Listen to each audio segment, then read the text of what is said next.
Hela landowners disappointed over royalty payout. Alatau aims to implement District Development Authority concept. And New Ireland revives rugby union. This is National EMTV News with Lorraine Genia. Good evening and thanks for joining us for Sunday's news.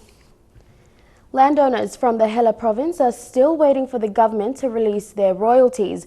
The leaders from selected areas have all gathered in Port Moresby to push for the release of the funds from the government. The landowners from PDL 5, PDL 6, PDL 2 inside the Kutubu LLG, Moran, Maruba and Mandali have all gathered to express their disappointment with the government. So mi blon na hama maslo this land government, Prime Minister Paboningini, Minister blong Marine and Petroleum, Minister blong Finance, Minister for Treasury, need blong mi blon of people in the pipeline area, Maruba Mandali Statement 4. Mi blon really long kisim realty guti. Lake Kutubu President John Killa says from Heights to Napa Napa, when there was a hold-up in one or two areas, it has caused an entire shutdown of workflow, which is unacceptable. With the upcoming national general elections in 2017, the shift of government would also delay the landowners in receiving the funds. This has the landowners disturbed. Government no going to hold him this money. Suppose you hold him stop. Now this lay a Bruce. Not something else. President talk finish. Not something back up. Disturbance back up. They said during this time that they have not received their funds, the long frost period is greatly affecting their people. Landowners claim over 25,000 people are suffering with no food supplies, the garden crops destroyed, and dried up water sources, which resulted in the deaths of many villagers.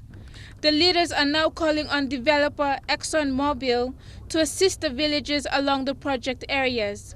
Last week, Oil Search has assisted all the project-affected areas with relief supplies. Although people thank you long also, all get established here, but thank you also. Marilyn Diaukatam, National EMTV News. The recently opened Mount Hagen Kagamurga Airport will start operating direct flights to Jayapura in Indonesia and Australia starting next year. Prime Minister Peter O'Neill announced this in Mount Hagen recently. O'Neill said the government has reached an air service agreement with Indonesia to operate direct flights to Jayapura. For Mount Hagen to receive international flights, he appeals to the landowners to allow for the expansion of the airport runway. With this initiative, the Prime Minister encouraged local entrepreneurs in the Highlands region to take advantage of the opportunity and expand their business. Alatau District in the Milne Bay Province is aiming to put to work the District Development Authority concept. Alatau MP and National Planning Minister Charles Abel says the concept is not a legislature but a service delivery mechanism. Reporter Jack Lapava Jr. with this story from Alatau. Members of the Alatau District Development Authority were sworn in on Friday in Alatau.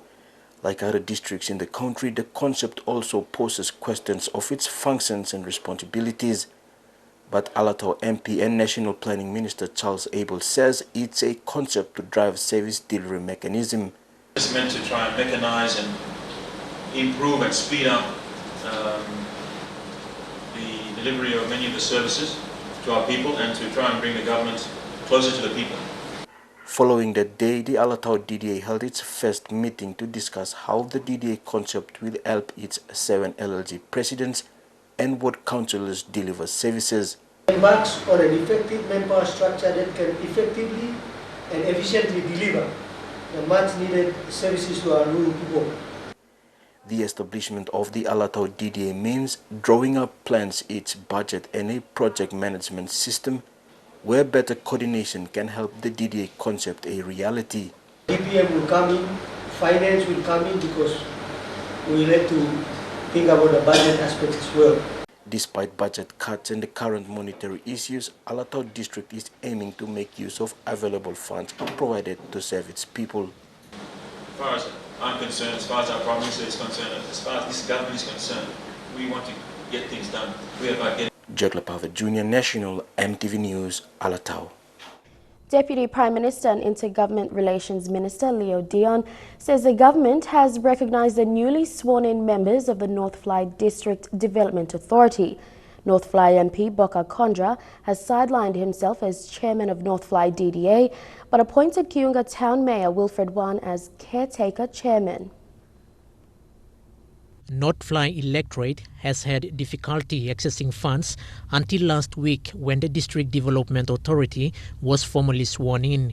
The electorate has come under pressure when the local MP, Boka Kondra, has been suspended by the Leadership Tribunal regarding the misuse of the District Support Improvement Program and the District Support Grant totaling over 200,000 kina. But Kondra's lawyers have successfully obtained a stay order and seek a judicial review at the Supreme Court. The North Fly case was given a special consideration under the DDA Act, which allows the MP to appoint a caretaker chairman until the court clears him otherwise. And the direction is for the member to nominate and appoint one of the LG president to caretake while his matter is still pending in court. Mr. Kondra then appointed Kiunga Town Mayor Wilfred Wan as the caretaker chairman. In this particular case of the North Fly, that's exactly what happened, and we will recognize that. The electorate has been badly affected by El Nino and prolonged dry weather, and the first move DDA committee resolved to is to access a 2 million kina funding for the affected communities. The profession of the DDA board will focus on self-stability. Quinton Alomp, National MTV News. And coming up next, we have Trukai Sports. Stay tuned.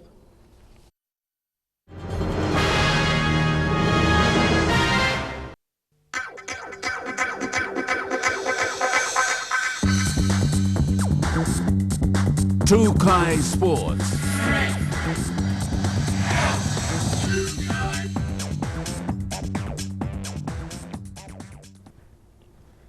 Welcome to Trukai Sports. Now, after almost a decade, the rugby union competition in New Ireland has come alive through the initiative of former Puk Les Kapin and national referee Samson Korong.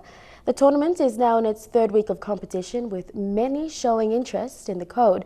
Elijah Levette caught up with the Tigak Rugby Union in Kavieng.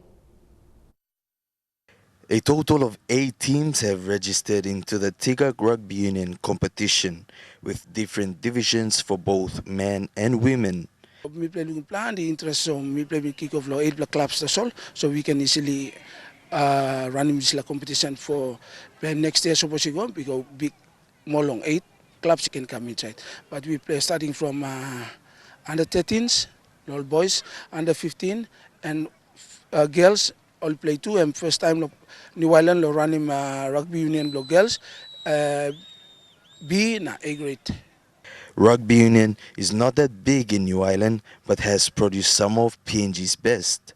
Utu Secondary School offered the use of their playing field to host the competition. Rugby Union is slowly picking up in the province, with a lot of interest being drawn to the sport. The development of rugby starts long only beginning, and then become on top. Like for example, like Mosby and Morobe, Scrum run can program them. But at the moment, mili burgumbuse, so mili burgumbuse, mili limangin burgumbuse long, running rugby place. So mili by needing big plan support long planning man. So first weekend we go finish, sigat amas plan soli kam luga, and then now 2 weekend we go proposition now. We are running 7s for 8 weeks, and then we go to 10s and 15s. Organizers of the event called for support to run coaching clinics and other development programs in the province. Maybe like develop tulong o ko aspect long game referees and coaches, especially lili competition mili start long na. So mili mili round na paning venue, and then maybe come approach him this school because mi place mi bla utu high school mi stable village mi bla na mila panapay na utu mayong village. So mili ting was mamble start lo ya. With the current situation New Ireland is facing with rugby union, they remain positive with the endeavor to have players from New Ireland in the Puk. Elijah Levette, National MTV Sports, Kavieng.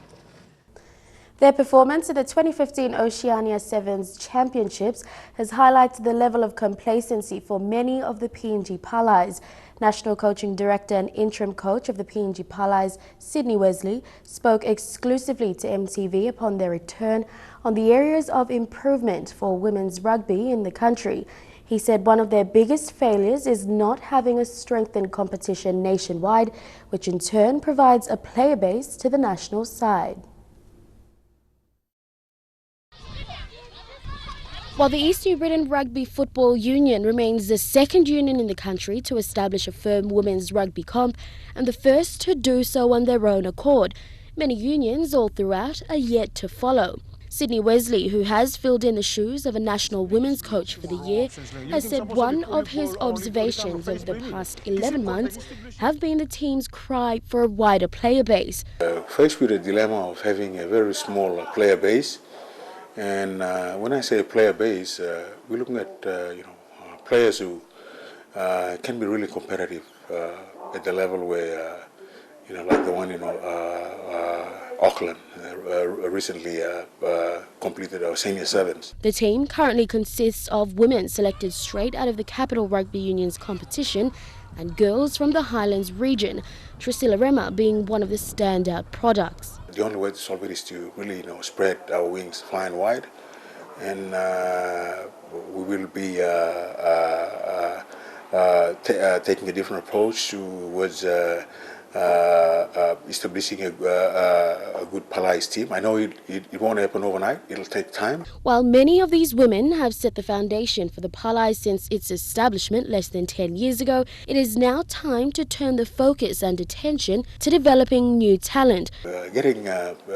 Establishing competitions in Ley and Roka and some of the other centres, who I believe there's talent there, but we just got to make it possible for exposure. But Sydney says it's not just about establishing competitions in all unions.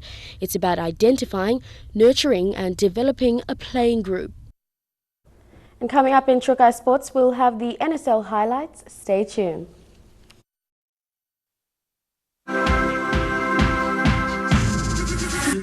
Trukai Sports. Welcome to Trukai Sports. Now to the Telecom National Soccer League, and coming off last weekend's loss to Huawei PS United, FC Port Moresby were looking at bouncing back against a Gigera side who had a close battle with Hekari previously. FC Port Moresby were without keeper Charles Lepani, who'd been red-carded last week, and stand-in Albert Mesulam would be put under pressure.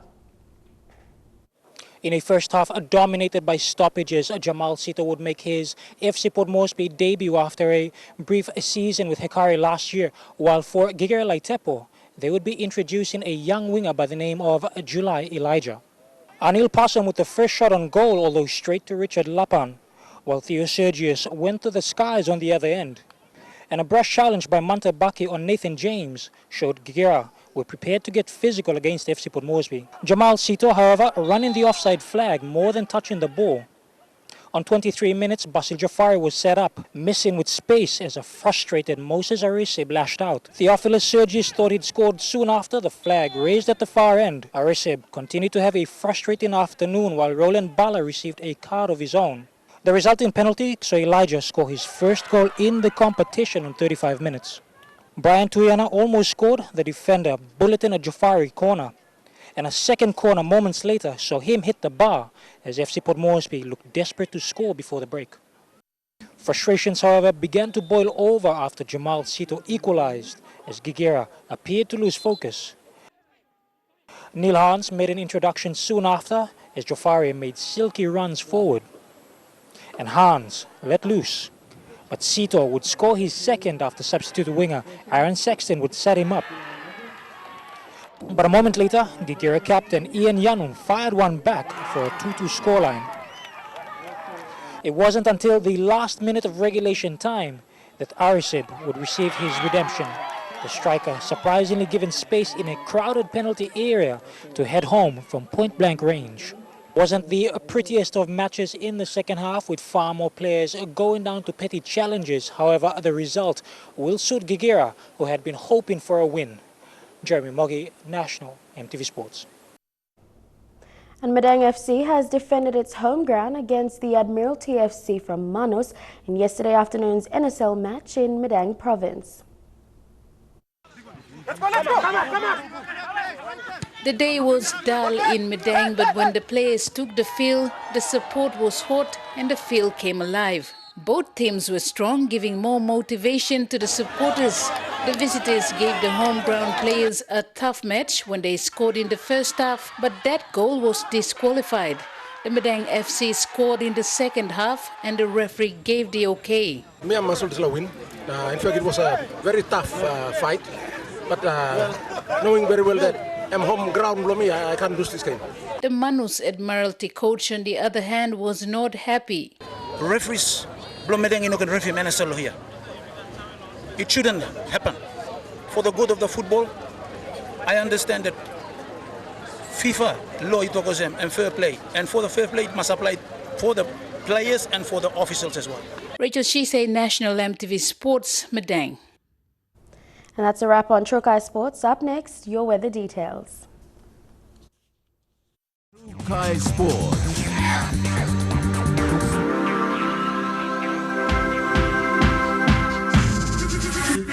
True Kai Sports.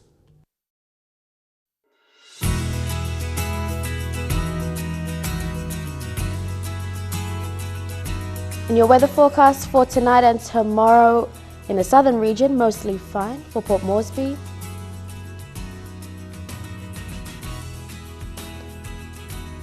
All centres mostly fine in the Momase region. And in the New Guinea Islands, Rabaul and Kokopo expecting brief evening showers with possible thunderstorms. And all centres in the Highlands region fine with morning fog.